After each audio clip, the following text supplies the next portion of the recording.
高旭尔快闪活动开跑，圣诞老人在台北和桃园的商圈与主要交通枢纽巡回，还惊喜现身指定的 Golf Station 电池交换站，送给民众限定圣诞小礼物。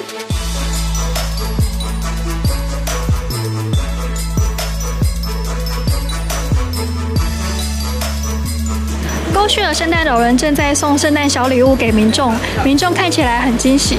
很惊喜啊，很有过圣诞节的气氛。对啊，提前过圣诞节，因为过去的车子很好骑，然后停车很方便，而且它的 App 操作很流畅，然后也很好找到自己的车子在哪里。会继续使用，我本来就是老客户。我希望可以有更多的优惠，给我们折扣之类的，或是办更多这样的活动。高旭尔这次把温暖和惊喜送给所有共享服务的用户，甚至连面对竞争对手也来个直球对决。